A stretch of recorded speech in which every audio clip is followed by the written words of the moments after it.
श्रीशैलेशदयापात्रम् धीभक्त्यादिगुणार्णवम् यतीन्द्रप्रवणम् वन्दे रम्यजामातरम् मुनिम् लक्ष्मीनाथसमारम्भाम् नाथयामुनमध्यमाम् अस्मदाचार्यपर्यन्ताम् वन्दे गुरुपरम्पराम् यो नित्यम् अच्युतपदाम्बुजयुग्मरुक्मव्यामोहतस्तदितराणि तृणाय मेने अस्मद्गुरोर्भगवतोऽस्य दयैकसिन्धोः रामानुजस्य चरणौ शरणम् प्रपद्ये लोकाचार्याय गुरवे कृष्णपादस्य सूनवे संसारभोगिसन्दष्टजीवजीवातवे नमः। अस्मद्गुरुभ्यो नमः, अस्मत्परमगुरुभ्यो नमः, अस्मत्सर्वगुरुभ्यो नमः. So today we're starting another one of the Rahasya Granthas of Pillai Lokacharya called Artha Pancakam. So this was translated into English by Alkondavili Govindacharya in 1910 and published by the Royal Asiatic Society. So let's go straight to the text.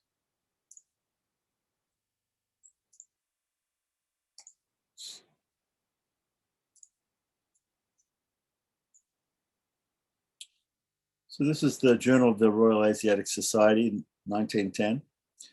And so it's quite a short sort of work, Artha Pancakam.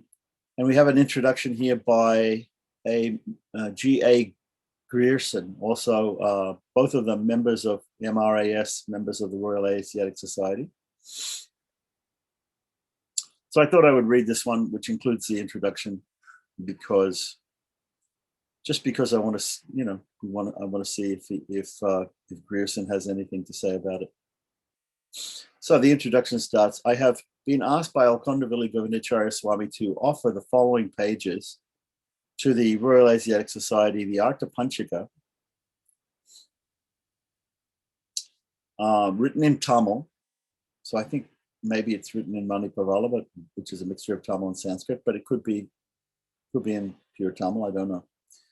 In the 13th century AD, by the celebrated Pillai Lokacharya, is quite the most important summary of the modern Bhagavata doctrine of South India that we possess. The Sanskrit translation of this work by Narayana Yati meaning he's a sannyasi, was noticed and its contents partly described by Dr. Bhandarkar, a famous Orientalist, right, at the Vienna Oriental Congress in 1886, RN section Proceedings, page 101. The information is repeated by him in his report on the search for Sanskrit manuscripts in the Bombay Presidency during the year 1883 to 1884, published in 1887, pages 68 and 69. It is upon this work and upon another, the Yatindra Madhadipika, which we've already gone through, which is a very terse work, a very difficult work.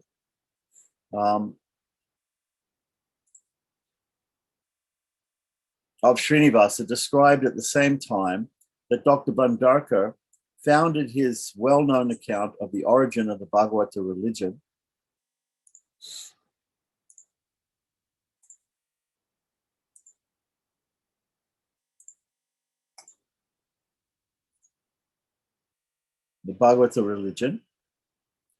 which has formed the basis of all. The footnote here says, Govindacharya Swami informs me that a translation of this important work is under preparation. Yadina Madhadipika. Right. So we know that Alkondavili Govindacharya also translated Yadina Madhadipika, and we went through actually the translation by Adi Devananda of the Ramakrishna Mutt, but that is available also, the translation by Alkondavili Govindacharya, which he did a couple of years later in, I think, 1913. Anyhow, so back to the text of the introduction. Dr. Pandaka, okay, so founded his well-known account of the origin of the Bhagavata religion, which has formed the basis of all researches into the subject conducted since then in Europe. So we can see that these were the first attempts to preach about Ramanuja's doctrines and sampradaya in Europe in English. So to those who have studied Govindacharya Swami's translation of the Bhagavad Gita, which is also available, with Ramanuja's commentary, the author of the present paper needs no introduction. He has written several other valuable works dealing with the Bhagavata beliefs of South India. When we say Bhagavata, we mean the devotees of Vishnu or Vaishnavas, which are perhaps not so well known in Europe. I may draw attention to his Divine Wisdom of the Dravida saints and his life of the Alwars, the Bhagavata predecessors of Ramanuja, his life of Ramanuja, and his Vade Mekum of Vedanta. So all of these are also available, his translations of all these. These are frequently quoted in the following pages. He has given me authority to edit his paper, and I have utilized the discretion thus afforded me to make one or two verbal alterations and to omit a few passages that infringe on the rule prohibiting the discussion of controversial religious topics in the pages of this journal. That's interesting. I wonder what those those controversial religious topics were, but anyway. So apparently the Royal Asiatic Society journal doesn't allow for controversial religious topics. I have also left out a few quotations from European writers on the Bhagavata doctrines whose views are familiar in this country and, however valuable, do not possess the authority of an Indian professor of religion. And this is important, that we should always try to hear as best as possible the works of the acharyas and the works on and discussions about Sri Vaishnavism or in any form of Vaishnavism from a practitioner and from somebody who's also a scholar, but also a practitioner of the religion. In other respects, I have left the article just as I received it. It's well known that modern Bhagavatas are divided into two kalas, right? So there's two. So actually, the word is kalai, which means culture in Sanskrit and also in Tamil. And so there are these two sections of the Sri Vaishnava Sampradaya, or schools of thought, commonly known as that of the north, the Vadagalai, and that of the south, the Tengalai, respectively. And the footnote says that the so-called monkey, Markatanyaya, and the cat, Marjaranyaya, see the Journal of the Royal Asiatic Society, 1908, page 338, and Althandavili Govindacharya's Vade Mekum, page 45. Okay, so the main difference between these affects the doctrine of grace. The former, teaching that God's grace is cooperative, and the latter, meaning the former meaning the Vadagalai, and the latter meaning the Tenkalai, that it is irresistible. God's grace is irresistible. That's a nice way of putting it. They also differ in the view held regarding the goddess Shri. The Vadagalais look upon her as a form or phase of the Supreme, assumed mainly for the purpose of spreading the truth, and equally with him, infinite and uncreated.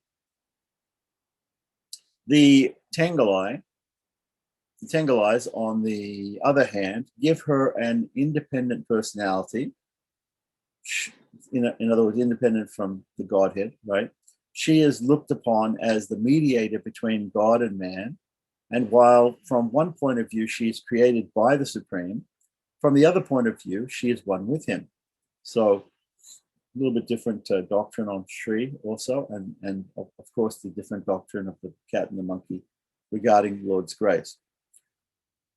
So those are the two aspects that he mentions here, but of course there are some other aspects of difference between the northern and southern school. The Bhagavata doctrines brought to northern India by Ramananda. Ramananda was a later Vaishnavacharya who said that he had been initiated in a dream by Ramanuja many years after Ramanuja's time, and who founded a sect of Vaishnavism mainly interested in the worship of Lord Rama and Sita Rama, and which flourishes to this day in northern India, as expressed in the Bhaktamala. Bhaktamala is a famous book or work that talks about different Vaishnavas of all different sects, especially in northern India, and other works of the class belong to the Vadagalai school. So I'm sort of interested that he says that Ramananda belongs to the Vadagalai school, the doctrines, or at least the doctrines of Ramananda. And of course, the northern school doesn't actually mean North India, but the northern school refers to Kanchipuram, which is north of Sri Rangam, and the southern school refers to Sri Rangam, which is south of Kanchipuram. Okay, so and therefore differ in some points from those enunciated in the following pages. So we can also sometime we can look at the doctrines of Ramananda and the Ramananda Sampradaya, and we can compare them to both the Vadagalai and the Tengalai views. The Vadagalais of southern India, from whom these doctrines came, wrote mainly in Sanskrit, and their chief light was Vedanta Deshika, who was given a date here of 1268 AD, who belonged to the generation succeeding, so just after, right, Pillai Lokacharya of 1213. But we also know that they were, although Pillai Lokacharya was a senior contemporary of Vedanta Deshika, we have evidence of, for instance, a Taniyan or a Pranam mantra written in Tamil by Pillai Lokacharya about Vedanta Deshika, or in praise of Vedanta Deshika. So we know that they knew each other and they appreciated each other.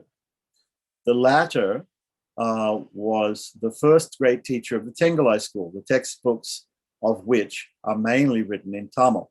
So this is the other thing that usually Western scholars will emphasize, is that the northern school, the Vadagalais, use more Sanskrit, and the Tengalais use more Tamil, because they. But this is in fact in actual fact, both schools appreciate the Nalai Divya Prabandham in Tamil, and both schools use Sanskrit also. But in general, people think of the Vadagalais as using more Sanskrit, and the Tengalais using more Tamil. The doctrine of irresistible grace taught by Lokacharya demands a corresponding attitude on the part of the believer. This is known as property or self-surrender. So there's a footnote here, right? This is the Tengalai use of the word. Radically, it means approaching. So see prapadyate in Bhagavad Gita 7:19, and prapana in Bhagavad Gita 2:7. Northern commentators translate the word by bhajati, and bhajati meaning to worship. Hence, virtually equate property with bhakti. So many North Indians, they equate the idea of property with bhakti. Ramanuja's commentary is to much the same effect. And see also Standila 1.9. Standila, the Standila Bhakti Sutras, apparently. So we have to look at that if we want to compare the exact meaning of property. So property means different things to different people,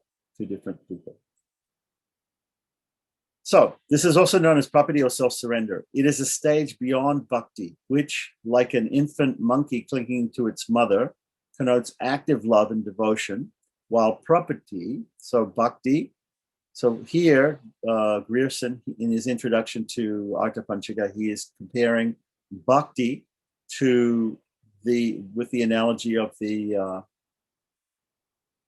monkey, of the baby monkey clinging to the back of its mother, connotes active love and devotion, while property, like the self-surrender of a kitten carried by its mother, where the kitten doesn't make any effort, whereas the infant monkey has to cooperate and has to make some effort to remain on the back of the mother. Right, so while property, like the self-surrender of the kitten carried by its mother, is entirely passive. So this is the different attitudes towards property of the northern and the southern schools. So property carried to its logical conclusion entails the further doctrine that devotion and reverence are due to the mediator, Acharya. So that not only Mahalakshmi, but also the Acharya works as a mediator between God and the soul, like that. So in a sense, the Acharya is a representative of Mahalakshmi in that way, who puts the postulant on the right way and presents him to God as a soul to be saved. It will therefore be noticed that the Artha Panchaka lays great stress on property, right, or on this surrender, and also Acharya Abhimana. Acharya Abhimana means placing our faith and all our faith in the Acharya. While the textbooks of the Vadagalais including all those of northern India, meaning when he's talking about the Ramanandis, etc., stop at bhakti and insist on the active participation of the soul in working out its salvation with the loving cooperation of a merciful and gracious God. Okay, so he's not exactly right here. What he's trying to say is that the Vadagalais and the Ramanandis, all those who belong to who propose the doctrines of the northern type school, right? Really what they're doing is they're proposing bhakti, because it's a type of cooperative attitude to attain the mercy of God.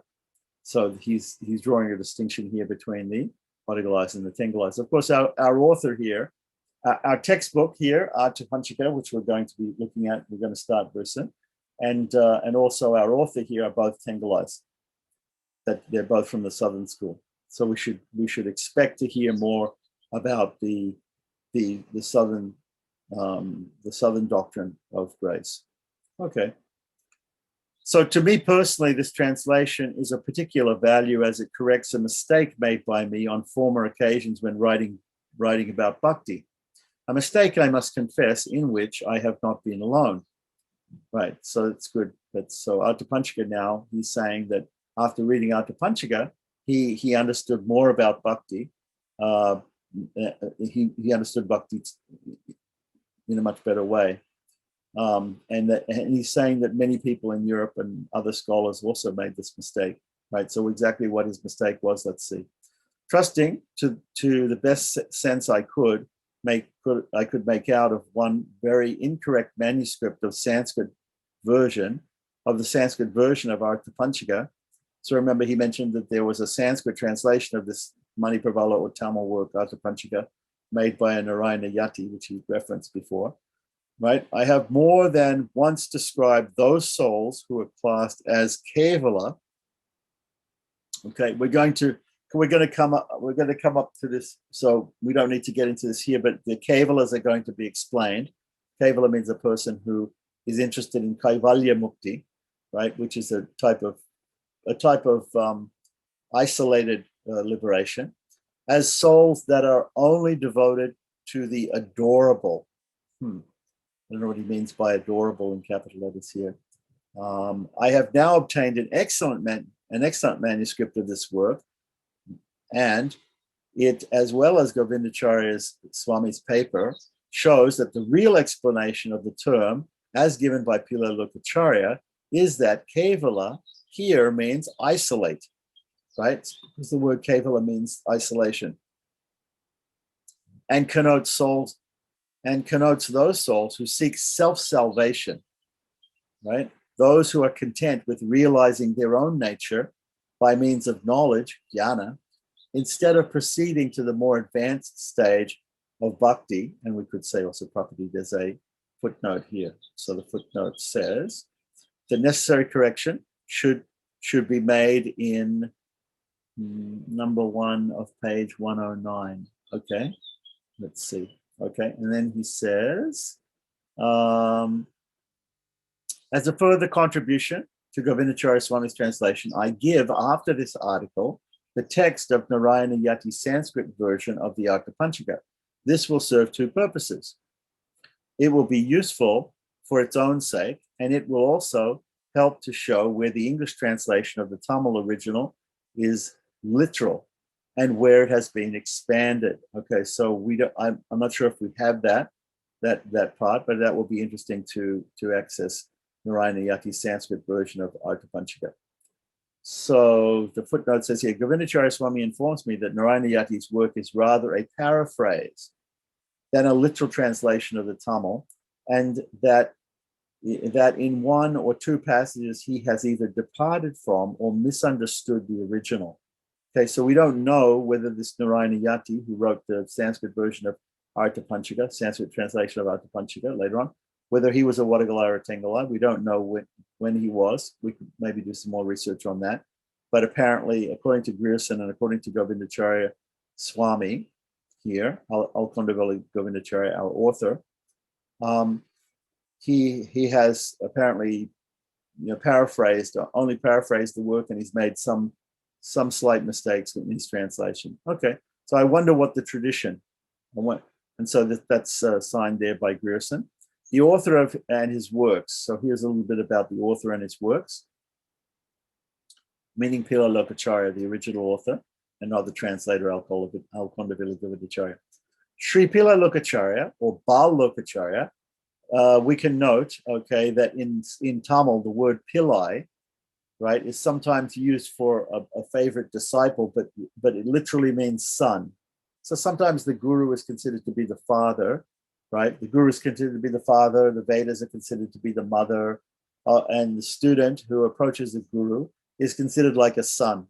And in fact, the old Gurukul system was that people would go and live with the guru and his wife, and the guru would be a grihastha, and he would live in an ashram, which is the house of the guru. In fact, the word Gurukula, kula actually means family. So Gurukula sometimes is mistaken for meaning the place of the guru. It's not the place of the guru or the house of the guru. It's the family of the guru. So you go and live in the guru's family like one of his children, and he treats you like that. He feeds you and clothes you and houses you. And at the same time, you are taught the Vedas or whatever subject matter you go to the guru for. This is the ancient Gurukula system. So Pillai means son, basically in Tamil. So here it's been, if we translate it into all Vaishnavacharyas in the Sri Vaishnava line and Vaishnavas in the Vaishnava line, they have sometimes got Sanskrit names and also Tamil names. So we'll see that the Sri Vaishnavas, they tend to have more than one name, at least one Tamil and one Sanskrit name. Okay, so here Pillai Lokacharya would be like the Tamil version of his name, and he can also be called Bala Lokacharya. Bala is a Sanskrit name meaning boy, meaning young boy, boy Lokacharya. Lokacharya, of course, means the teacher of the whole world. Is called Pillai or younger. Okay, so here he suggests that the word Pillai means younger, right? Younger because Nam Billai. Now here it says Nam Billai. We should understand that Nam Billai is the word Nam means hour in Tamil. Billai is the same thing. It's Pillai, but it's because of Sandhi it changes to a B. So Nam Billai. It can be also you'll hear people say Nam Pillai, also a great acharya in the Vaishnava Guru Parampara, or Kali Vairi Dasa. So here we have another 2 names here, Tamil name and Sanskrit name. Nam Pillai, Kali Vairi Dasa is the Sanskrit version. Hierarchically anterior to him So before him was Nampillai. We can look up the Guru Parampara and we can see where these people fit in and when they were born and when they taught at a different stage. Hierarchically anterior to him by 2 stages, in other words, two gurus back in the Guru Parampara, his great guru, his great grand guru, in the apostolic succession, meaning the Guru Parampara, right, also bore that distinguished title, Lokacharya. So Nampillai was also known, or Nampillai was also known as Lokacharya, which means the same as Jagat Guru. Jagat is the universe, and Guru means, or the world, and Guru means teacher. So world teacher or teacher of the whole world. Lokacharya also means teacher of the whole world. So Lokacharya and Jagat Guru mean the same thing in Sanskrit. So Bal Lokacharya or Pillai Lokacharya or Ulagarian, I don't know if I've ever heard that name before, but that's another name for Pillai Lokacharya, was born in 1213 AD. See the table in our Lives of the Alwars. So the Alkonavilla Govindacharya, as mentioned before, has another book, Lives of the Alwars, and all of these books, other books that he have are quite useful and available. So we look up that. If we look up, he has a table of the Guru Parampara there in Lives of the Alwars. Lives of the Alwars or Dravida saints. Dravida, of course, the word Dravida means South India. The Dravidian, Dravida Dasha. So there are, in fact, what we call Pancha Dravidas, right? There are five sections of the Dravida Dasha, right? So it used to be, we can understand South India is divided up into Kerala, Tamil Nadu, Andhra Pradesh, I guess Madhya Pradesh, and maybe Orissa are considered to be the Pancha Dravida. And I might be wrong about that, but there are 5 provinces which are considered to be the 5 southern provinces of India. Of course, now that system has been replaced by the system of different Indian states after partition and after freedom from British rule. So as the son, okay, so let's not lose the thread here. So what are we talking about? Pillai Lokacharya was born in 1213. Okay, as the son of Vadakatira Vidi Pillai. So Vadaka, the word Vada, as we know now, Vadakalai and Tingalai, Vada means northern. So Vadaka means of the northern, right? Tiruvidi means the word Tiru. Whenever you see the word Tiru or hear the word Tiru, it means in Tamil the same as what Shri means in Sanskrit. So it refers to beautiful or gracious. It can also mean the goddess Lakshmi, Mahalakshmi. Okay, so Tiru, Vidi. Now Vidi means street. Vidi means a street. There's other words for street also in Tamil. But a Tiruvidi is a holy street. It's an adorable, it's a great street. It's a holy street. And particularly the streets around temples in South India are called Tiruvidis. So here, Vadakatiravidi means that there'll be a temple and the temple will have streets that go around it. And usually the Brahmins or the Vaishnavas, the devotees of the Lord, the devotees of that temple will live in very close proximity to the temple because they want to visit the temple daily. And they'll live in houses around. So there'll be a community of Brahmins called an Agraharam in South India. It's called an Agraharam. And it consists of 1 or 2 streets consecutively around the temple. So naturally you have 4 streets because you have a square temple. So you'll have the northern street, the southern street, the western street, and the eastern street. So here he's talking about the Vadakatiravidi, means the northern street around the temple. So, right. So his name was one of his names was Vadakatiravidi Pillai. Right. This is the father of Pillai Lokacharya. So what it's saying is, again, the word Pillai means son. So he's a person who was born in a house in the North Street around the temple.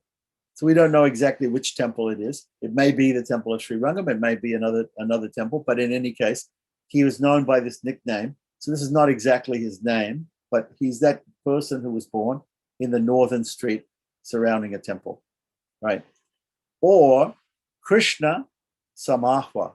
Krishna Samahwa. This may be a Sanskrit word. I'm not exactly sure what Samahwa means. Let's just take a quick look and see if we can look it up in the dictionary and see what it means. Just this is all interesting stuff. Let's see. Samahwa, a kind of plant. It can mean challenge or defiance, mutual calling or calling out, conflict, challenge. Could be a name. Okay. So he could also be called Krishna. Okay, Krishna Samahwa. Okay, he lived in times made troublous by the Muslim raids. So the Muslims who had invaded northern India, the Mughals, had made incursions into southern India, and so they even came to Sri Rangam on 2 occasions, and raided Sri Rangam. And so this was the time. It was after the time of Ramanuja, and so they were troubled times for the Vaishnavas of Sri Rangam. So he lived in times made troublous by the Muslim raids, which overran even Sri Rangam, not accepting the holy shrine of Lord Ranganatha there enthroned. It is believed that the invaders sacked the place and ruthlessly slaughtered the inhabitants, only a few escaping from the general massacre. But this vandalism and sacrilege elicited heroism and martyrdom. So in fact, there are many stories about this. So we won't go into that full history here, but in other places it's written about. Lokacharya was compelled to leave Sri Rangam, right, to follow his lord, Sri Ranganatha, right? So in fact, what happened was that the Utsava Murti, the metal deity, the small processional deity of Lord Ranganatha called Namperamal, was taken and went on a big journey for 40 years around the southern India, and Pillai Lokacharya went along with him, right? Whereas Paraparamal, the great lying Vishnu in Sri Rangam, Lord Ranganatha, was his sanctum was bricked up to protect him from the Muslims, because of course the Muslims were what we call iconoclasts. They cannot bear the idea that anybody would have an icon or a spiritual deity, right? They believe that God has should not be seen, that it's blasphemy actually to show a form, to think of any form as God. So they destroy any forms that they come across that are worshipped as God. So this is what the word iconoclast means in English. Okay, so Lokacharya was compelled to leave Sri Rangam to follow his lord Sri Ranganatha and to protect him from the Mohammedan outrage. When he came to Jyotishkudi, he fell ill. So there's a place in South India called Jyotishkudi, and he fell ill, and leaving his holy charge to the keeping of his followers, meaning the Utsava Murti of Namperamal, Lord Ranganatha, passed away from this world. So this is the place where basically he's given a very, very quick explanation of Pillai Lokacharya's. There's a lot more to be said about Pillai Lokacharya's life, but here he's summed it up that he was born, this was his father, and he had to leave because of the incursions by the Muslims, and he went with the Utsava deity, and he came to this place, Jyotishkudi, fell ill and died. So Lokacharya is a star of the first magnitude in the galaxy of Sri Vaishnava divines, of holy teachers. And his writings on philosophy and religion are considered to be precious gems of the first water. The sacred literature that flowed from his pen is the outcome of a long anterior religious and philosophic history of Sri Vaishnavism, stretching down ageless from Sriman Narayana through Sri, and hence, so this is the Guru Parampara, or the apostolic succession which he spoke about, which starts with Sriman Narayana and goes through the goddess Sri, Vishvaksena, Namalwar, etc., down to these acharyas through Ramanuja. And hence, through the archaic Alwars and the medieval acharyas. Okay, so the Alwars first and then the acharyas.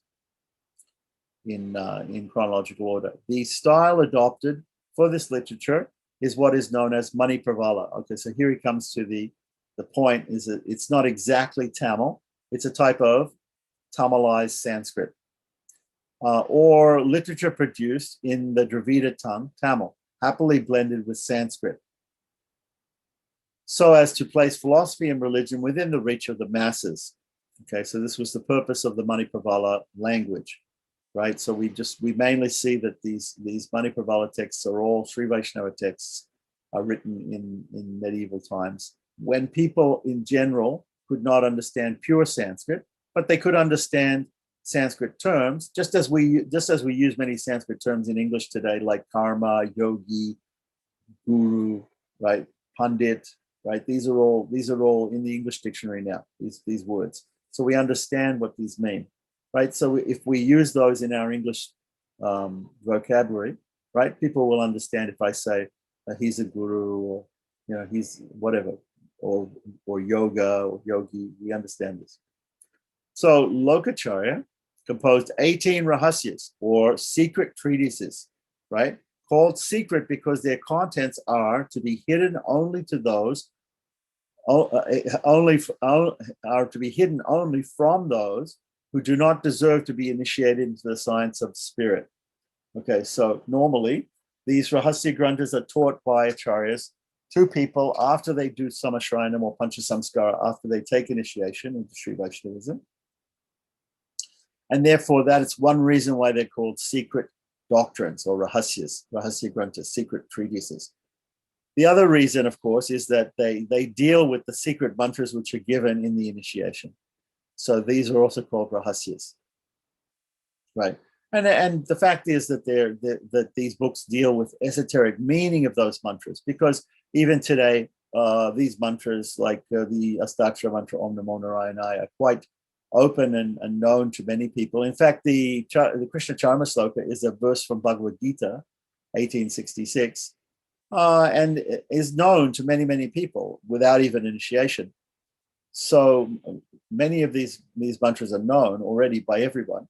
But the fact is that they don't know the esoteric meaning of these mantras, right? So it is the esoteric teachings of these mantras which are written here in the Rahasyas or the Rahasya books. So here he's explaining that Lokacharya wrote 18 of them. So we've gone through some of the other ones, Srivachana Bhushana, Mumukshapadi, but here we have one called Artha Pancakam. So this is one of those books. So goes the verse. Yo gopyati ayogyanam sam prayachati. It is also said in the Muktopanishad, vidya havai brahmanam ajangama gopaya mam sevadishte ham asmi. So did Krishna warn Arjuna in Bhagavad Gita 1867. 1867. So remember, if those of you who will remember Bhagavad Gita will know that Lord Krishna says to Arjuna, after explaining to him, right, the Charma Sloka, 1866, Sarvada Mam Pritaja Mame Kam Saranam Bhaja, Aham Tva Sarvapabhyo Mokshishami Masijaha. After explaining to him this verse, right, and all of the other explanations, because that's the final instruction of Lord Krishna, called the Charma Sloka in Bhagavad Gita. So in the very next verse, he says, these secrets that I've just told you, I've taught you, should not be explained to those who are not devoted, who are not austere, who are not devotees, right? So they should be guarded from those people, right? So now we have here he's going to give a list of the 18 rahasyas or rahasya granthas, the 18 esoteric teachings of Pillai Lokacharya. So here we have the list. The first one is, we'll just go through the list. Mumukshapadi in Tattvatraya. Now I don't know whether they're supposed to be studied in this order or not, or whether this is the order that he wrote them in. But anyhow, this is the order that the Altamnavili Govindacharya is giving us. Mumukshapadi, Tattvatraya, Artha Panchaka, Srivachana Bhushana, Achiradi, Prameya Shekara, Prapana Paritrana, Sara Sangraha, Samsara Samrajya, Navaratnamala, Navavida Sambandha, Yadrikchapadi, Yadrichikapadi, Parandapadi, Shriyapatipadi, Tatvashekara, Tani Dvayam, Tani Charamam, and Tani Pranavam. Okay, so obviously the last three deal with the Dvaya mantra, the Charmasloka, and the Pranava or the Omkara. We also have heard about some of these in Mumukshapadi. In Mumukshapadi and Srivachanabhushana, whenever he comes to a point where he touches on a particular subject but doesn't want to go into it fully, he says, I have written another book about that. Like, for instance, the Achiradi. The book Achiradi speaks about going by the path of light to moksha, to after death. The successful prapana goes to Sri Vaikuntham to engage in the eternal service of Srimad Narayana by this pathway, which is called the path of light. So that's an explanation of that. Of these, okay, number one, meaning Mumukshapadi, is partly translated by me in Vishishta Dvaitin. So apparently there may have been a magazine called Vishishta Dvaitin, and Al-Kondabili Govindan is saying he translated partially. So it'd be interesting to look and see if we can find that.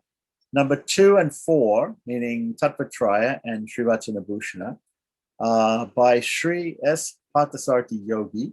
So I guess they've been translated by that. Number 3, the Artha Panchaka, is the one which is freely translated and presented herewith, expanded and illustrated wherever necessary. The technique of the Sri Vaishnava Creed being explained where requisite by notes and appendices. Number 4, the Srivachanabhushana, is a difficult and abstruse work composed in the sutra style. Right? Well, Mumukshapadi is also in a sutra style. Right? So with aphorisms, in the form of aphorisms, which are expanded upon by commentaries like the commentary of Manavala Muni. Sri S. Parthasarthi Yogi made a scholarly rendering of it to represent Sri Vaishnavism in the Parliament of Religions held at Chicago in August 1893, which is interesting because normally when we hear about the Parliament of Religions in Chicago in August 1893, we hear only about the speech of Vivekananda when Vivekananda came and he spoke about Advaita. So Advaita Vedanta. But here he's saying that this Parthasarthi Yogi also represented Sri Vaishnavism in America, in Chicago, in 1893. So our tradition chronicles that it is inspired. It is inspired, Lokacharya being himself considered as an amsa of Lord Varda or Vardarajan in Kanchipuram. So the main temple of Vishnu in Kanchipuram, there are many, but the main one is called the Vardaraja temple. And so here he's saying that Pillai Lokacharya himself is considered to be an amsa avatar, an empowered incarnation of Lord Vardaraja of Kanchipuram. So like that. So this abstruse work can never be understood in all its intricacies unless read with the very lucid commentary of Varavara Muni Yogi equals Manavalama Muni, 1370 AD. So he's talking about the famous grand disciple of Pillai Manavalama Muni. Manavalama Muni, who was a disciple of Sri Shailesha, who was a disciple of Pillai Lokacharya. So 1370 AD. So we've heard about Manavalama Muni in his commentaries on Pillai Lokacharya's works. Right. So here again he quotes from a table of the Guru Parampara given in his book Lives of the Alwars. So he's saying that it's very difficult to understand the books by Lokacharya that are in the sutra form. So the sutra form, there was a whole in Sanskrit literature, there was a whole time when everything was written in sutras because the literature became so voluminous that nobody could memorize it, nobody could read it even in a lifetime.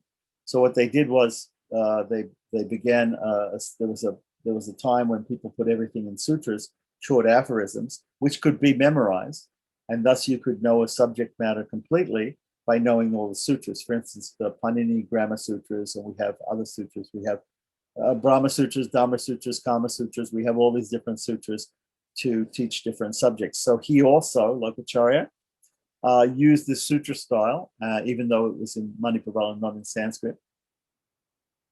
But when you make things in sutras, those sutras are very terse. They're very difficult to understand without a commentary, to explain in all the aspects of the sutra.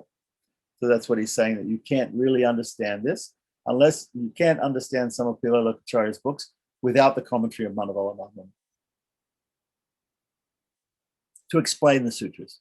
Finally, to translate it would be a formidable task, yet, which yet might be undertaken if sufficient encouragement were forthcoming. Right. Finally, he's talking about Sri Vachanabhushan. Yeah. Finally, this is what we wrote in page 103 of our Vade Mekam on Vedanta. This Vade Mekam of Vishishtadvaita philosophy, the words Vade Mekam are Latin, as far as I understand. I'm not exactly sure of the meaning, but Vade means something to be spoken about, and Mekam, kum means with, may might mean me. I'm not sure. Mekam, I'm not sure. Not sure exactly what it means. But anyway, this Vade Mekam of Vishishtadvaita philosophy is but an antechamber to the holy halls of the Vishishtadvaita religion. So it's just it's an introduction. An antechamber would be an introductory place. When you go into a house, there's first of all an antechamber, and then there's a chamber, like that. So the outer room where you take your shoes off, or like that. Okay, the porch, let's say, the front porch. So it's an entrance to the holy halls of the Vishishtadvaita religion, this book that he wrote. By sending this Artha Panchaka, or the 5 truths, out into the world, and there we have a table, which we can get to in a minute. We just open the door of that antechamber, and standing at the threshold, await to welcome those who arrive and ask for entrance into the inner sanctuaries. So he's likening this book, Artha Panchaka, to a very introductory text. It's an introductory text, right? It's just at the beginning of understanding of. So that's interesting. So here he gives the breakdown of what is the Artha Panchaka, like that. It's sort of daunting to look at it like this. I want to have a look at the other version of this translation has a better table, which is laid out. And so here's the other table. So I don't think everybody can see that table this is a better table. So a classification of the 5 truths. So Artha Panchaka means, it doesn't literally mean 5 truths. Artha is something to be gained, the 5 gains, or the 5 goals, or the five truths about the 5 goals, or whatever it is, like that. So we have these 5 truths. So the 5 truths are divided up in Swarupa, Swaswarupa, Paraswarupa, Purushartha Swarupa, Upaya Swarupa, and Virodhi Swarupa. So Swarupa means the true essence of something, the true essence of. So the nature of the soul, the nature of God, the nature of the goal, right, which means liberation, eternal service to the Lord in Vaikuntha. The nature of the means to get to the goal, and the nature of the obstruction. So these are the 5 things which are dealt with in Artha Panchaka. Now, each one of these 5 is also divided into 5. So we have the nature of the soul, right? So first of all, I mean, this is very logical order here. So first of all, we understand the first thing in spiritual life is we understand something about the soul. Second thing is we can understand about God, right? Third thing is we understand what is the goal. The goal is to serve God, for the soul to serve God. So in other words, we understand about the soul, we understand about God, then we should understand about the relationship between God and the soul. Then we should understand not only what the relationship is, but how to attain that relationship. So the means, how to get from this situation we're in now in this material world covered by illusion and ignorance, to the situation where we serve the Supreme Lord in Vaikuntha, right? So the means of getting there, right? And then obviously the means will be both positive and negative. So there's a positive aspect to the means, things that we can do or things that are done to achieve the goal, and there are things which obstruct the goal, which obstruct us, that may be in the obstructions. So these are called virodhis. So these are all given in a very logical order. So we have Swaswarupa, Paraswarupa, Purushartha Swarupa, Upaya Swarupa, and Virodhi Swarupa. It's very, very logical, very easy, and very simple understanding. So if we look down here, under Swaswarupa, the nature of the soul, we have 5 types of souls. So in many other forms of religion, they don't understand that there are actually 5 types of souls. So the souls are, of course, the same. They're all equal, but they're divided. They're classified into groups. Okay, so here are the groups, the different groups: the Nitya, the Mukta, the Bada, the Kevala, and the Mumukshu. Okay, 1, 2, 3, 4, 5. The first one is the Nitya or the Nitya Suri, right?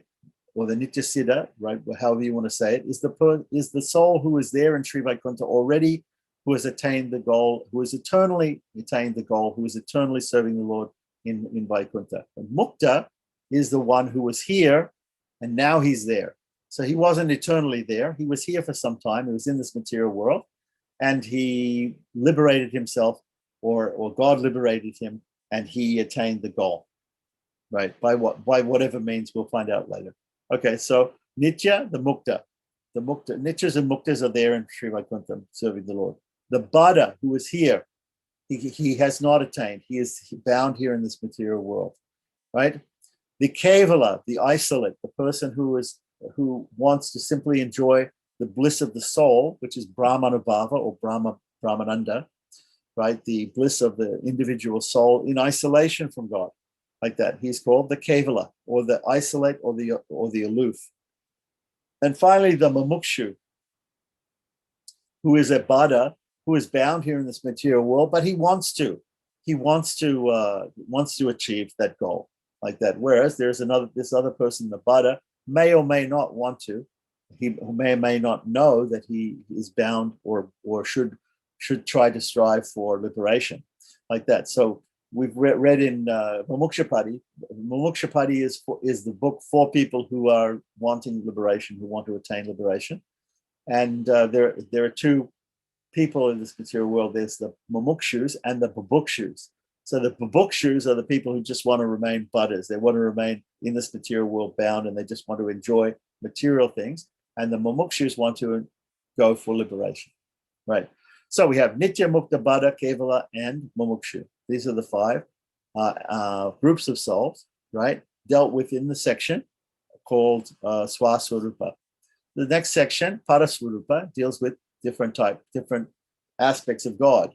So those are also divided into 5. And this comes from the Pancharatra system,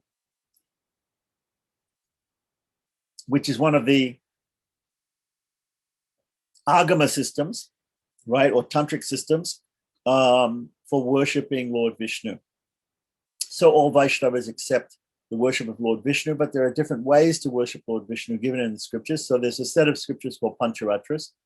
And in the Pancharatra scriptures, there are doctrines. And one of the doctrines is that we can divide, we can group different forms of God in 5 sections.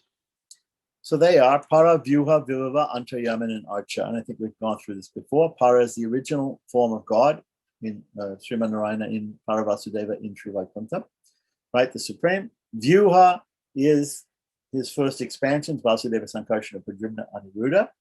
The Vibhava are, here he calls them Vyuha the grouped, Para the Supreme, Vyuha the grouped, Vibhava the multiplied, which means the different incarnations, Matsya Kuma, Varaha, Narasimha, Krishna, Rama, Kalki, etc. I agree about whatever, all these different incarnations that the Lord comes to this material world and manifests, right? Antaryami, the inner ruler, or the Paramatman, who sits within the heart of every living being as the super soul, right? And the Archa, or the external deity form of the Lord, such as Nam Perumal and Pere Perumal in Sri Rangam. Okay, in the temples. or in the houses, in the puja rooms like that. The iconic form of the Lord. Right. So these are the 5 forms of Paraswarupa. Then the Purushartha Swarupa. Purushartha means the goal. Now, as I said, Artha means goal. Purushartha means the goal of human beings or man. The goals of human beings. Human beings, Purushas, have a goal. And the goal of the human beings are 5 in number. So these are also delineated in 5. Dharma, Artha, Kama, Atmanubhava, and Bhagavad Anubhava. So Dharma means duty or religiosity, right? Righteousness, right? Artha means wealth or material wealth, like that. And Kama means sense gratification or joy. He says here joys. He means pleasure, right? So these are 3 goals that we have of human beings have these 3 goals in human life, right? So then there are 2 other goals which are more transcendental. One of them is the Atmanubhava, or the bliss of the spiritual bliss of understanding our essence or our soul, our spirit, the Atman within us, like that, the individual soul. And this is where the Cavala comes in. The Cavala wants to experience that only. Then there's another class, the Mumukshu, right, which we just discussed, who is interested in the bliss of serving God, right? So here it said Bhagavad Anubhava, God bliss. So there's soul bliss and God bliss is what he says. There's in the bliss of the individual soul, the bliss of serving God. Okay, so these are considered 2 different types of bliss. And normally people have understood that the the bliss of serving God is considered to be much, much greater than the bliss of simply enjoying the spiritual nature of the soul itself. So these are the 5 Purushartha Swarupas. Then we come to the Upaya Swarupas. The Upaya Swarupas, the nature of the means to attain those goals. What are the goals? Right? So we have five means. So the means are karma, jnana, bhakti, prapatti, and acharyabhimana. So karma means working. Good. Here it said good acts. So what it means is working and giving up the fruits of your labor to the Lord. Right? Jnana means knowledge. It doesn't mean any sort of knowledge, but it specifically means spiritual knowledge or study of the scriptures and study of spiritual things, or contemplation, also meditation on spiritual doctrines and practices, etc. So bhakti, which means love or faith, right? So here he's given bhakti and prapatti are both given the translation faith, but he's put in brackets love for bhakti and surrender for prapatti. So bhakti means devotional acts done for the devotional efforts put forward by the bhakta, by the devotee, to serve God and to reach the particular goal of liberation, like that. Prapatti or surrender, where the individual soul gives over the job of his liberation to the Lord himself, and the Lord himself acts in such a way as to liberate the soul, with either the cooperation of the soul or even without its cooperation, according to the northern or southern schools. Right? Prapatti can be seen as cooperative, like getting the grace of God through cooperation, cooperative grace, or as he says, irresistible grace or causeless grace of God, where just like the mother cat picks up the baby kitten with no effort on the part of the kitten. So so this prapatti can also be discussed as having different aspects.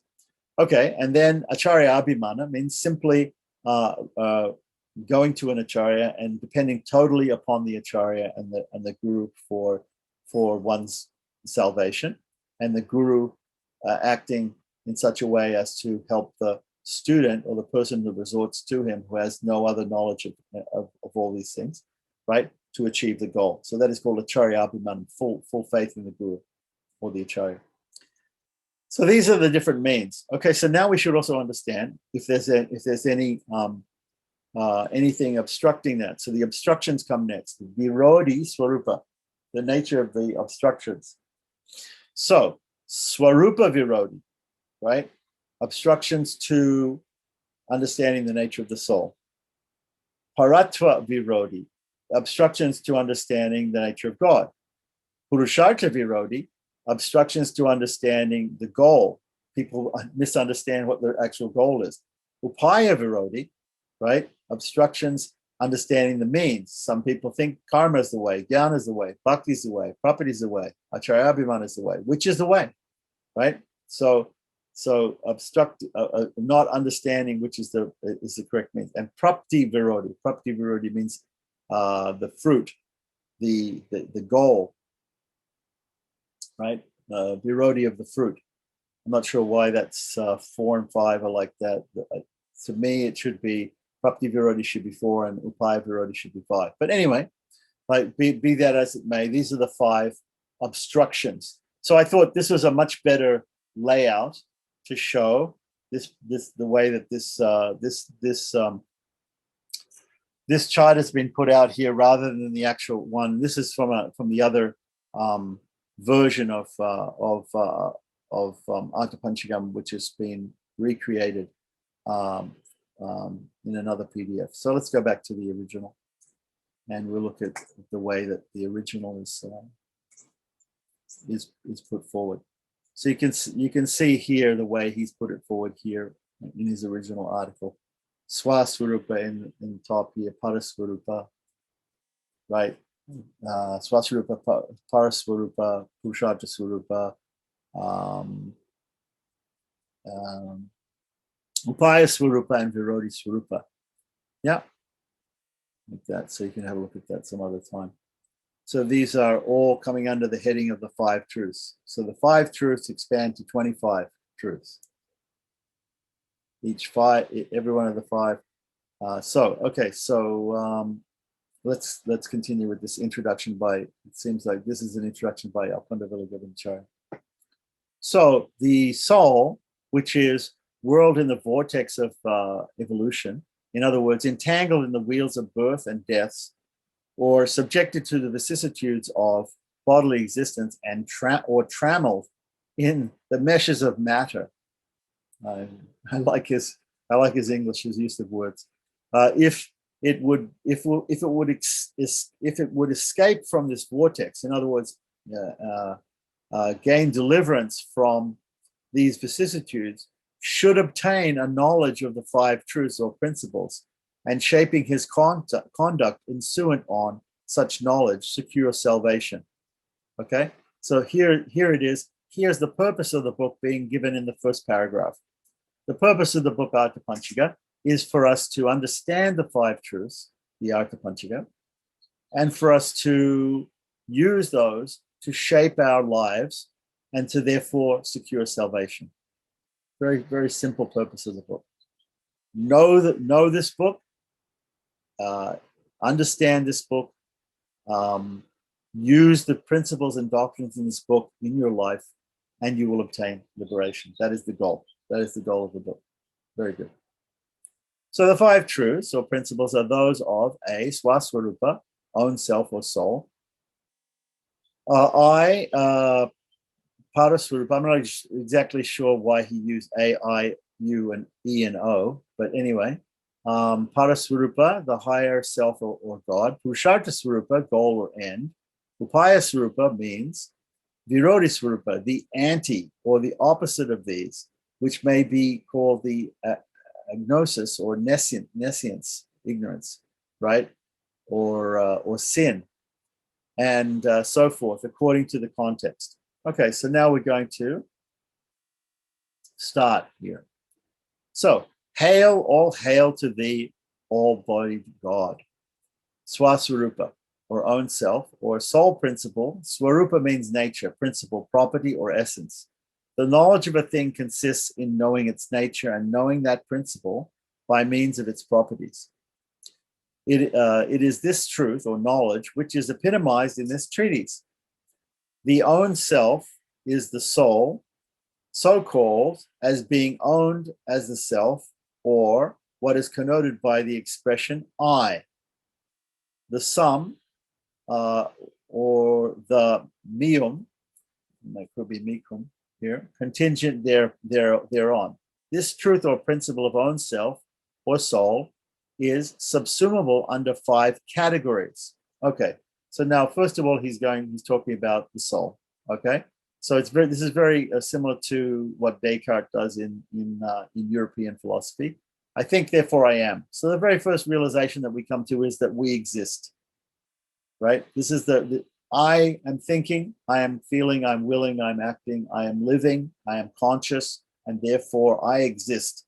And so what am I? I am not this body, I am not this mind, I am not the gross or subtle elements involved in my existence, but I am, apart from that, I am the soul, I am the consciousness within the body, right? This is very basic. Anybody who studied Bhagavad Gita can understand this, that we are not the body. Lord Krishna says, Aparayam etaspanyam prakritim vidimepanam jiva bhuta mahabaho yayidam darite jagat. That the jiva, the living force within the body, the life force, that is what you are. You are different from matter, both subtle and gross, right? So that's what you are. Okay, so then the truth about the soul is divided up into these 5 groups, because the soul can be one of these 5 groups.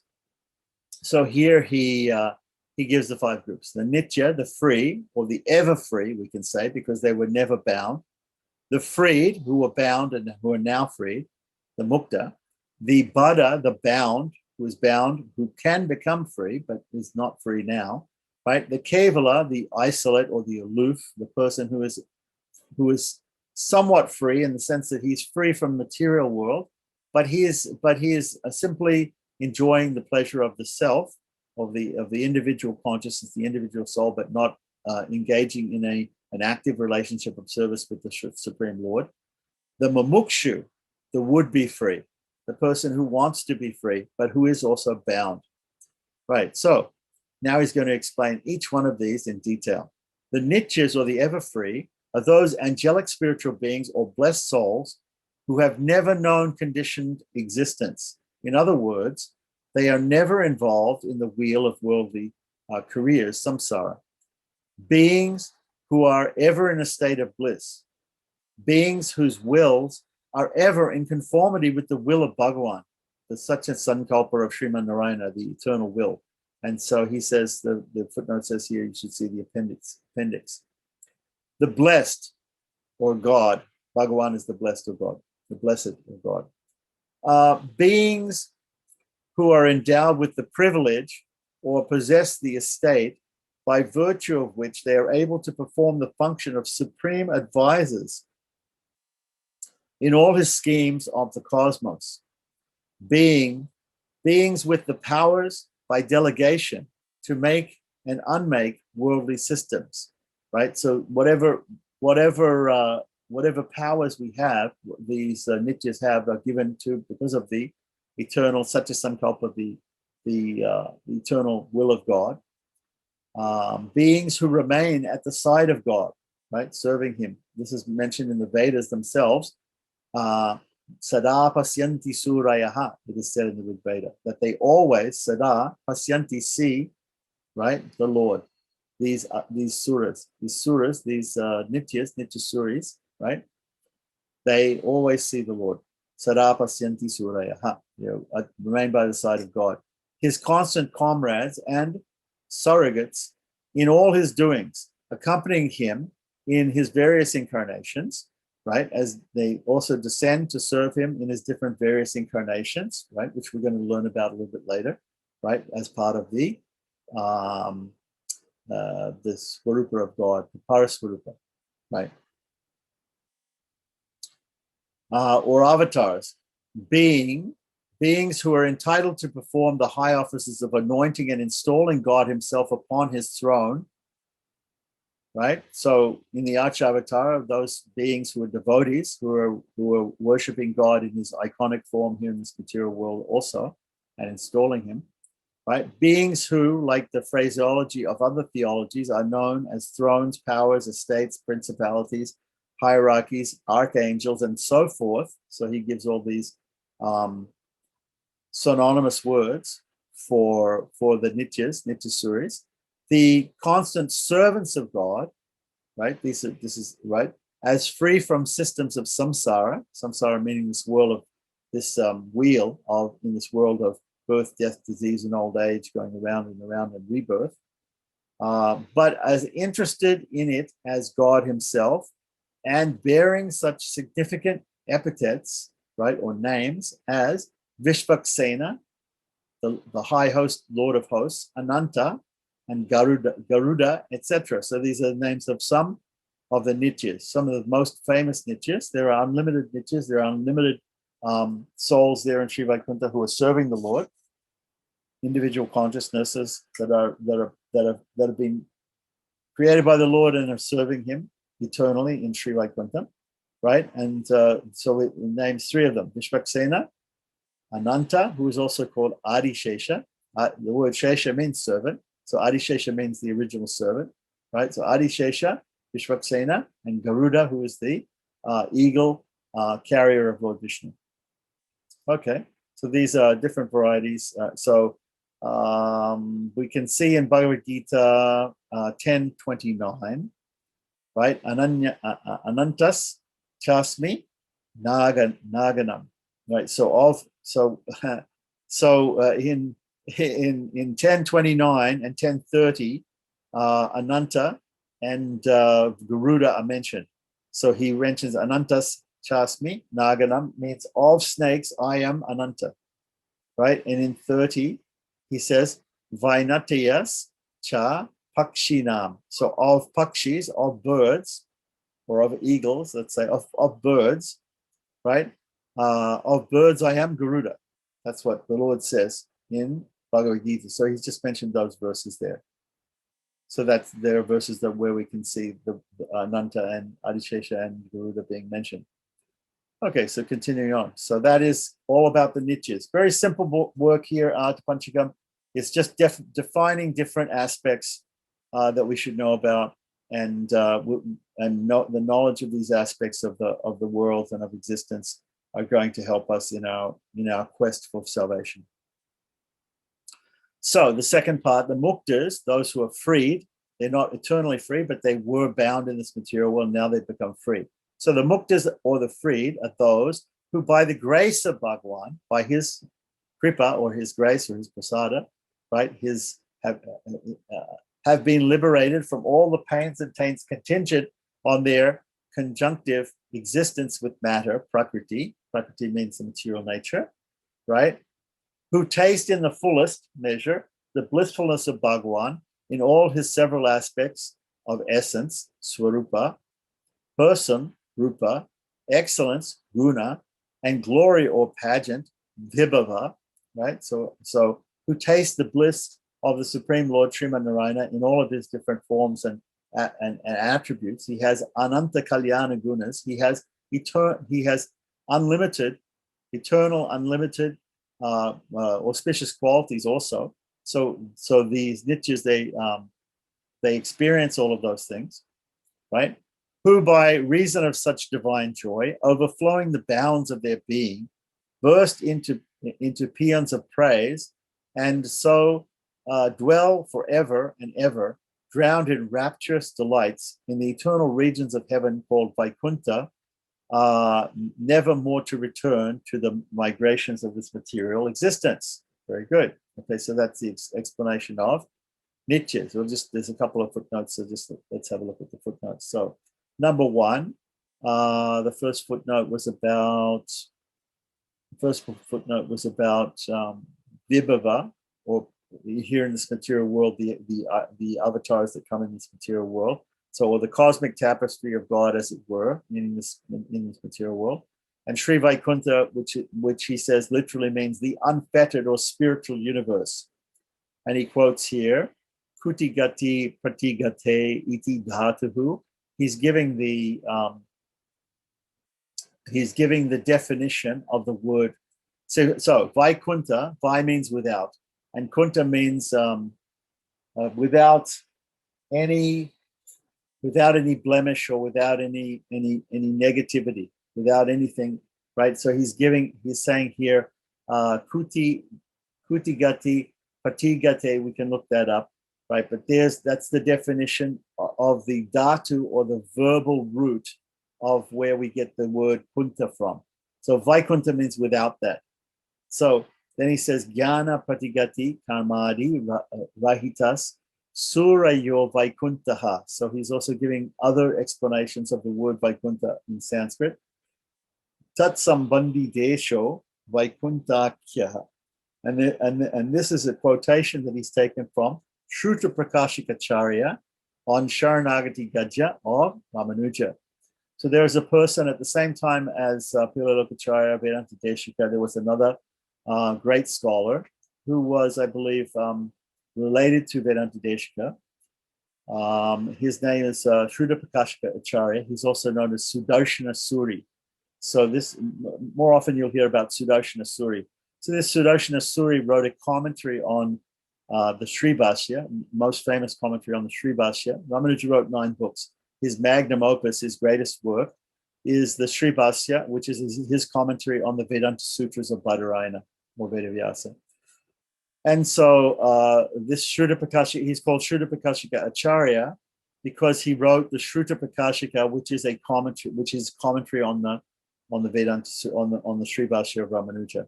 So his actual name is Sudarshana Suri, but he's given the title Shruta Prakashika Acharya.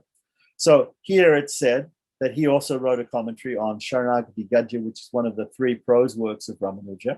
The Gadyas are 3. There's Sharanagati Gadya, Vaikuntha, Sriranga Gadya, and Vaikuntha Gadya. So these 3 works of Ramanuja in prose, not in verse, not in Sanskrit verse. So Ramanuja only wrote in Sanskrit. He didn't write anything in Tamil. He wrote all his works, his 9 works in Sanskrit. But most of them were written in sloka form or in verse form. There are 3 called the Gadyas, which are written in prose form, and this one is called Sharanagati Gadya, which deals with the process of surrender or property or Sharanagati. And so Shruta Prakashikacharya or Sudarshana Suri wrote a commentary on that, and this quotation is coming from that, and it explains the word Vaikuntha, the meaning of the word Vaikuntha. We'll come to understand a little bit more about Vaikuntha probably further on. Okay, so going back to the end now we have the 3rd section, right? The 3rd section. So those 2, the ever free, the nityas, and the Buddha, the muktas, the nityas and the muktas, they are in Vaikuntha. So they've achieved the goal, which is the service of the Supreme Lord in Vaikuntha. That is liberation. So now we come to those who haven't achieved the goal, who are here in this material world, the Buddhas. So number 3, the 3rd section of the Swaswarupa, the different 3rd group of souls, is the Buddhas. The Buddhas are bound, or the bound are those souls who have turned away, right? Turned away from Bhagavan or God. Number 1, by reason of their illusory identifying their selves or souls with their bodies, which they wear. So it's the first thing, they identify the body as the self, right? They're in that illusion. Right, constituted as these bodies are of 5 material elements, Bhumirapo, Nalo, Vayu, Kam, right? These are mentioned in Bhagavad Gita, right? Earth, water, fire, air, ether, space, right? Consisted as these bodies are of the 5 material elements, impermanent cause of joy and grief, right? So they're experiencing happiness and distress, but in impermanent ways, not permanently. Corrupt, they're corrupt because they have this ignorance, right? So that in the absence of the indwelling spirit soul, they are unfit for sight or touch, and which breed the mental aberrations such as ignorance, ajnana, misapprehension, anyata jnana, and reversed apprehension, viparita jnana, right? So these different types of mental aberrations of the Buddha souls, of the ignorant soul. So ignorance, right? Misapprehension, right? And reversed apprehension. So actually anti-knowledge, basically, it's saying here. Okay. And number 2, by reason of their notion that pandering to the pleasures of the body, catered to by the 5-fold thralls of objects, sound, touch, sight, taste, and smell, being completely enthralled with all these things, is the be-all and end-all of their existence, right? So they're only interested in catering to the objects of the senses, right? And the senses are mentioned here in all the different senses. right? The bodily senses. To secure such pleasures of sense, they infringe all the salutary dictates comprised in the system known as Varna and Ashrama. So there's a system in this world, or at least in India, in the medieval Indian system, right? A system of different classes or castes and different ashramas, which means different stages of life. So different castes, classes and stages of life, right? So there's all these different allowances in that system for the sense gratification, right?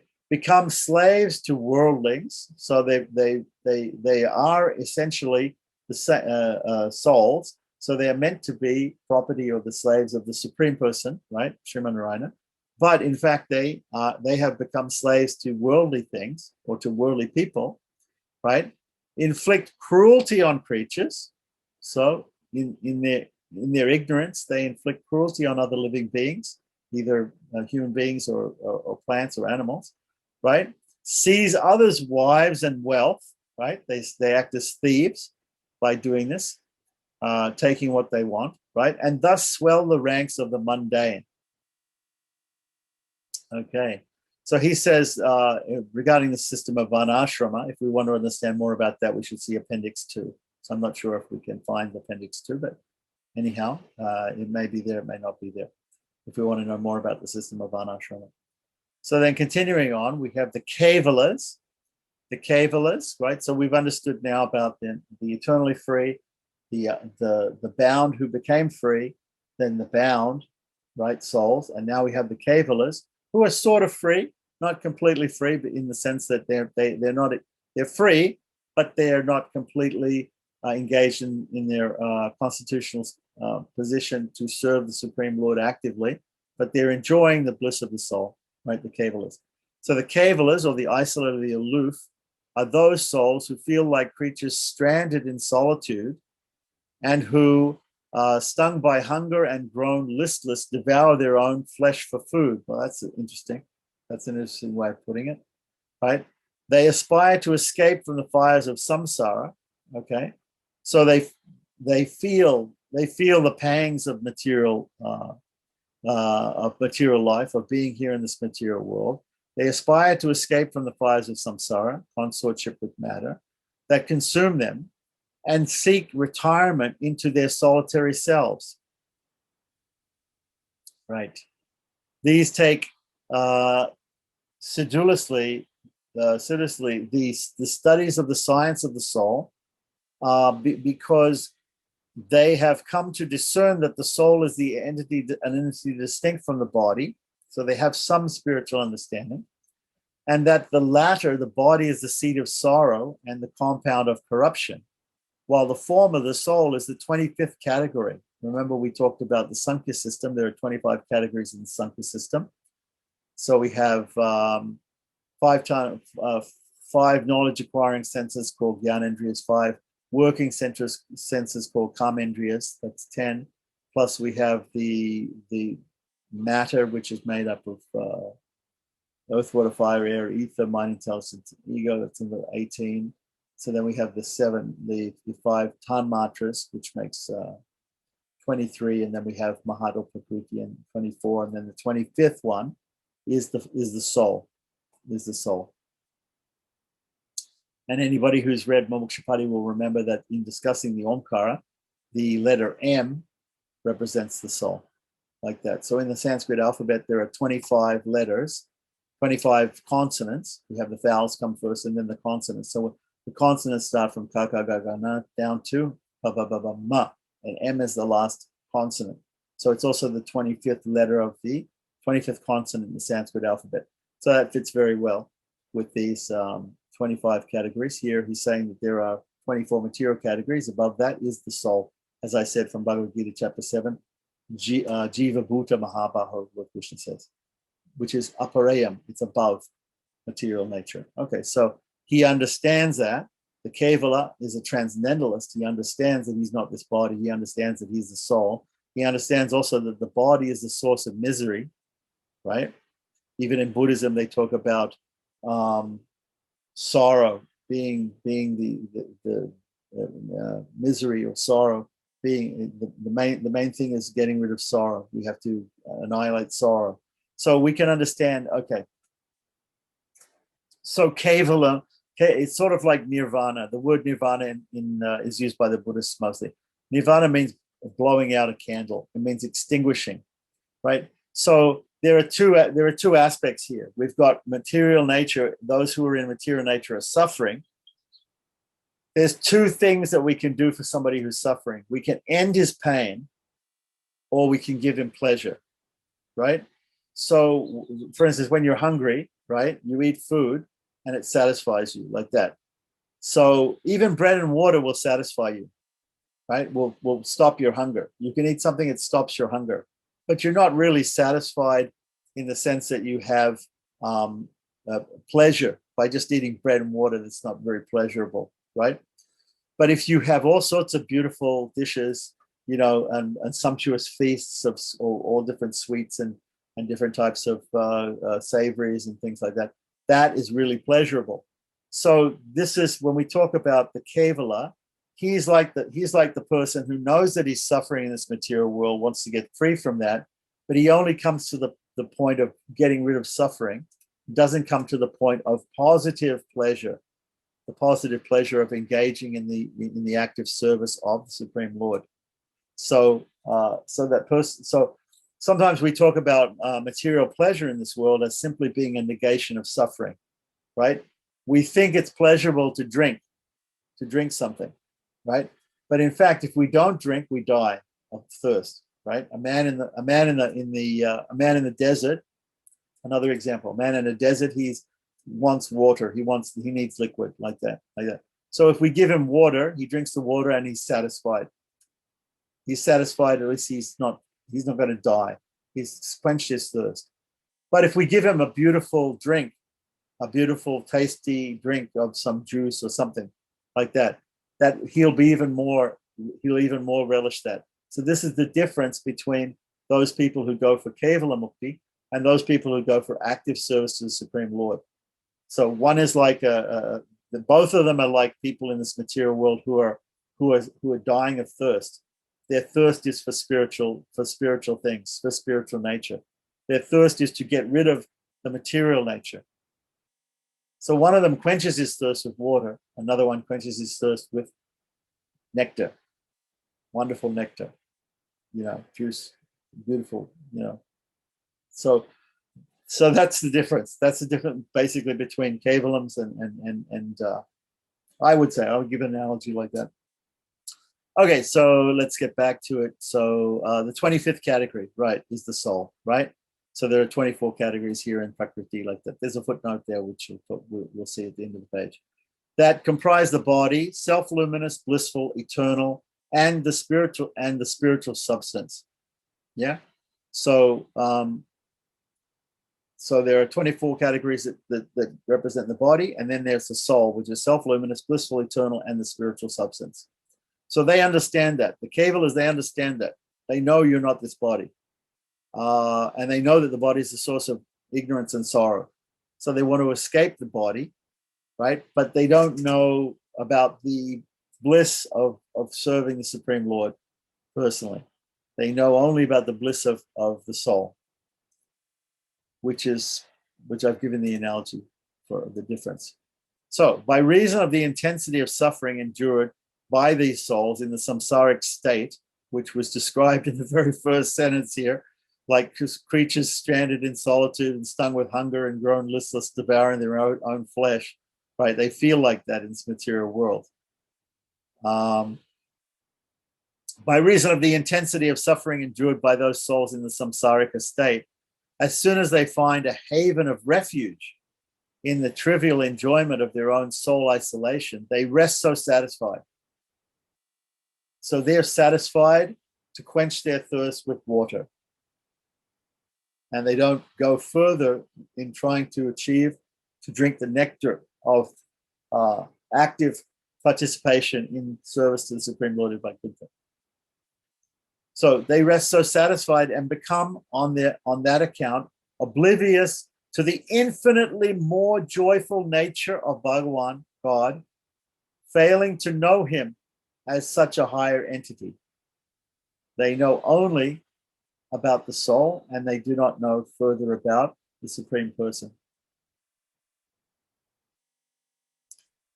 So these are the men who embark particularly upon the path of Jnana Yoga, right? So now he's saying that these people who are Cavaliers, these are the people who go for Jnana Yoga. In the system of Advaita Vedanta, propounded by Adi Shankaracharya, Shankaracharya has talked about attaining Jnana Yoga, about studying the scriptures and attaining impersonal liberation by study of the scriptures like that. So that's his idea. So these people are being explained here as Cavaliers. They're called Cavaliers, right? Those who go for that. They're transcendentalists. They understand that there's a soul and there's a body and the difference, but they're satisfied with that soul, that understanding of the soul, which is chiefly the means to secure this coveted zoistic state, or this it's a monistic understanding or type of liberation, impersonal form of liberation, a disembodied or bodiless existence hanging, as it were, in mid-heaven, meaning between here and Vaikuntha. Somehow, in one school of Vaishnavism thinks that it's just here in this material world, and that it's impermanent, and one has to come back from this situation and ultimately go to Sri Vaikuntha and serve the Lord actively. So some people think that's the northern school of Sri Vaishnavism thinks that. The southern school actually believes that it's an eternal place. It's an eternal position, but it is halfway between. It's between these two different things, the material world and the spiritual world. So it's perhaps we can say it's a spiritual world because it's eternal. It's understood to be eternal by Tengala Sri Vaishnavas. But anyhow, it doesn't really matter so much because we're not aspiring for this.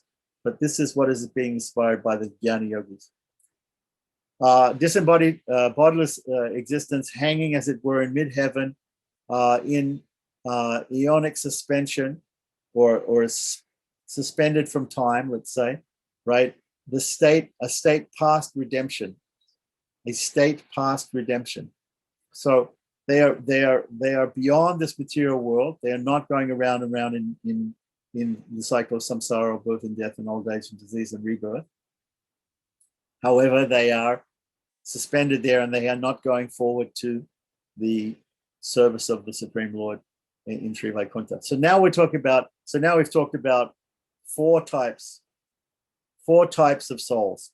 So the fifth type is called the Mumukshus. So we had, first of all, the ever free, the Nityas. Second of all, the Muktas, right, who were not free, were bound and became free, went to Vaikuntha.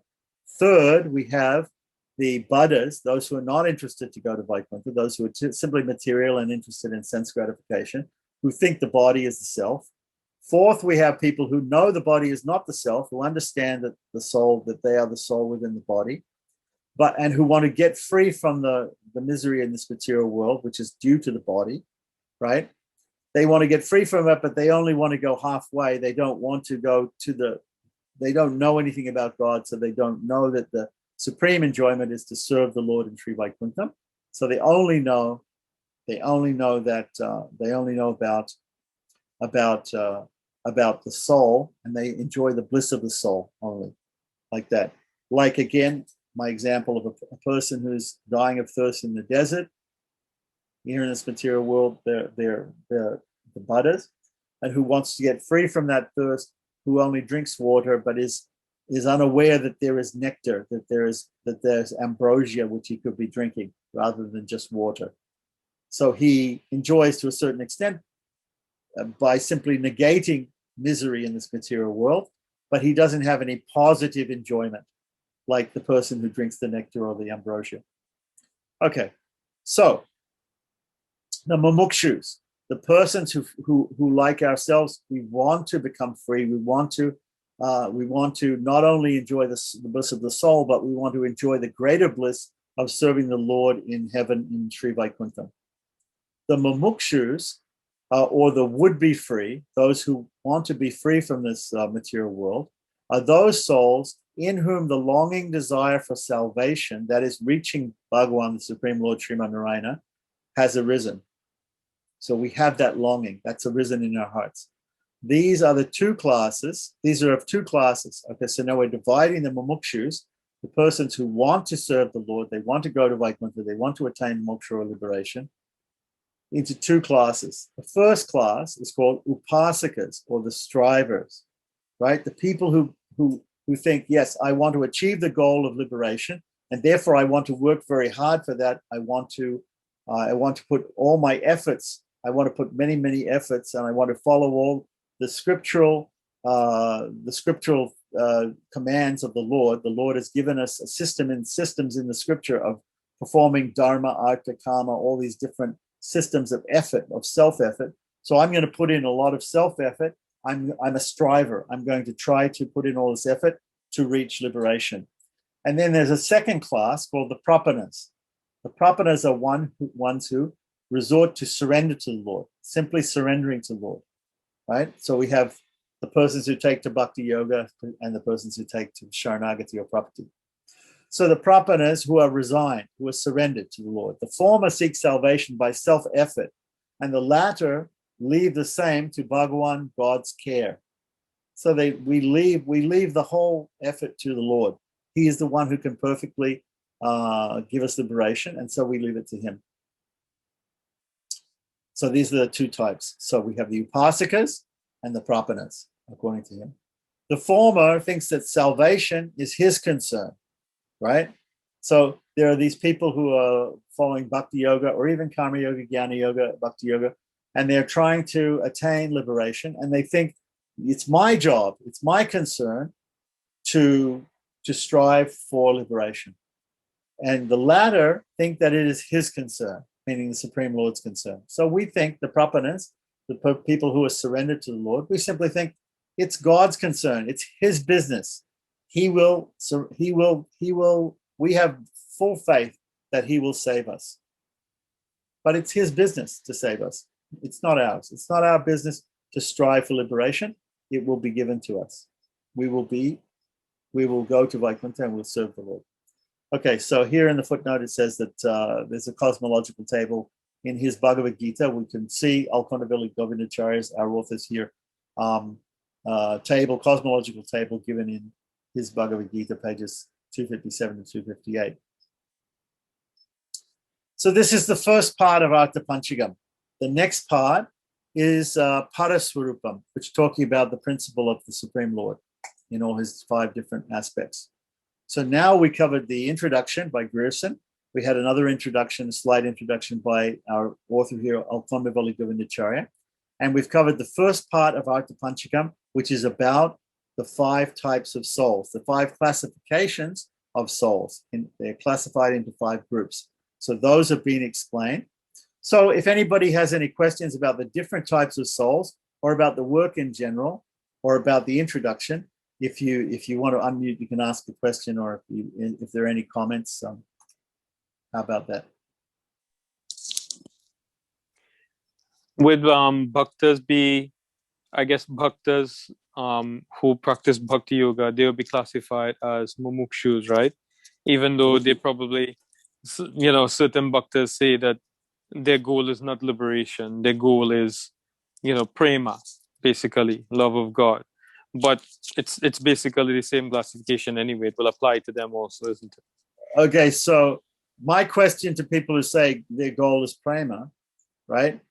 When you go to Vaikuntha, or even if your conception of that is Goloka, or whatever it is, whatever your concept of the eternal heaven or liberation is, it's active service to God in some way, right? Can you go to Vaikuntha and not love God? In other words, if you attain liberation, do you not already love God? How can you be serving God in Vaikuntha and not love him?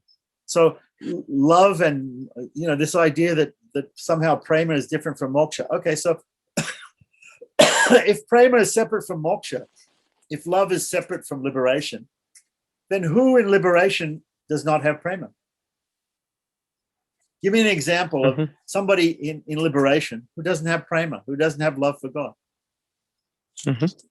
It doesn't make any sense. It doesn't make any sense.